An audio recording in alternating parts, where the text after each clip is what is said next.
everyone, this is Sasha bringing you a video tutorial today from BP4U. So today I'm going to show you how I would edit some photos that I have open here in Lightroom. And so the first thing I would want to do is set my white balance, which actually really doesn't look too bad just the way that it is. If I wanted to, I could look for a neutral point and click around here to try to set it. That's probably as close as we're gonna get right there. I think it's a little bit too purple, not quite warm enough. So I'm happy with that right there like that.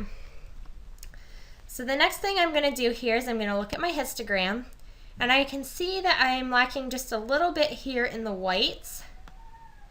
So maybe I'm just going to bring up my highlights a little bit and my whites just a little. So I can see now that that is now touching. And I have not clipped anything. So I might be able to push it just a little bit more, and then I clipped something. Okay, so right about there looks good to me. And I might go ahead and deepen my blacks just a smidge. Just right like that. So here's my before and my after so far. I'll add just a little bit of clarity to my picture. Maybe since I added the clarity, I might back off the blacks just a little bit. And there we have that. So down here on the tone curve, I don't think I'm going to do a whole lot. I might add just a smidge of split toning here. And so I'm going to go ahead and use that trick to see what color that I've got my picture here. That's very red. I'm wanting more of an orange like that. And then I can bump up my saturation if I want to. And again with the shadows, oops, we're going to come here.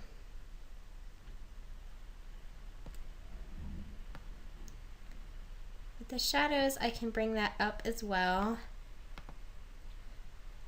And so that was just a subtle change, but I like what it did to her skin tones.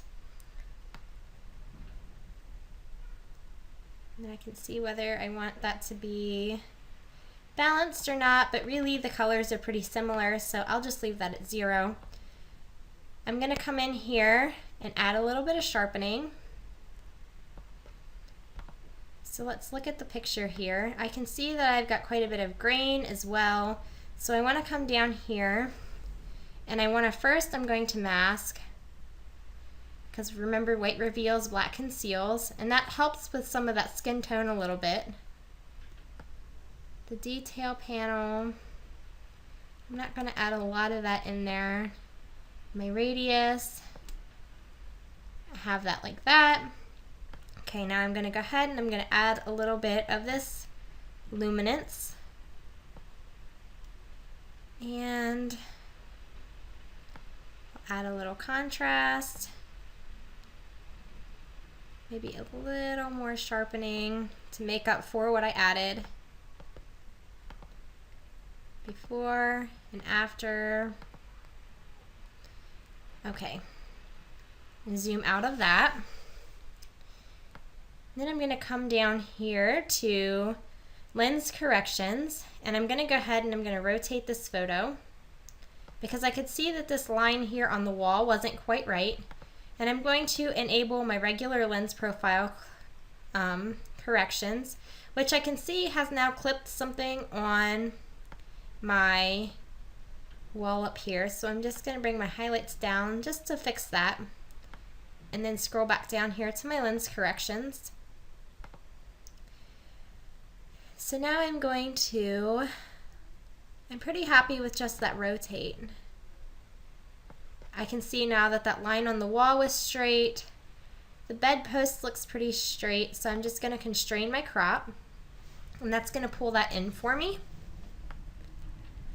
And I don't want a lot of post-crop vignette, maybe just a little bit of one. Just right like that, just so it draws your eye into her having her childlike fun.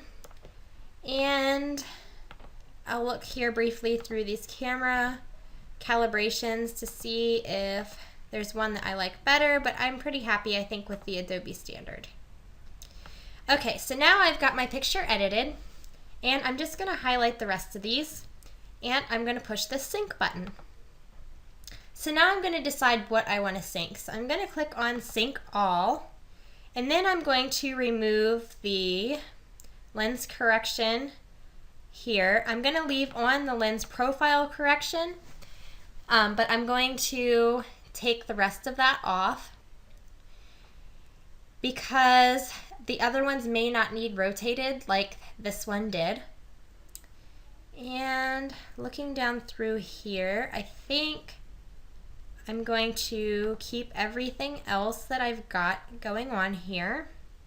I didn't use some of this stuff, but it doesn't matter that I have it checked.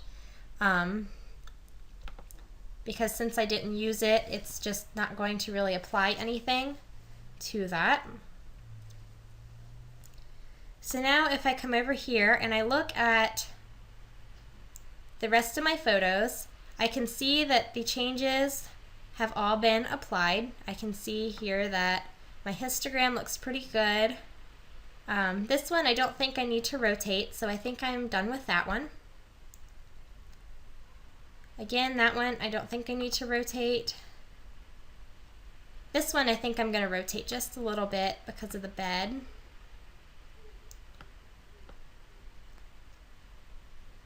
So let's go ahead and rotate it just a little bit like that. Not too much because I want to keep in mind those closet door lines back there too. And then I'm going to constrain my crop. I feel like it added a little bit of distortion when I did that, so I'm just going to pull that out some. Let's look at a before and an after on that. That looks good. So I'll leave that there like that. And this one, I also think I'm going to rotate just a little. I'm using those grid lines too to kind of make my lines straight. And I think I'm happy with that one like that. So in just a couple of minutes, I edited 5 photos, something that may have normally taken me a lot more time to do. And I was able to go through here and do it pretty much super quick.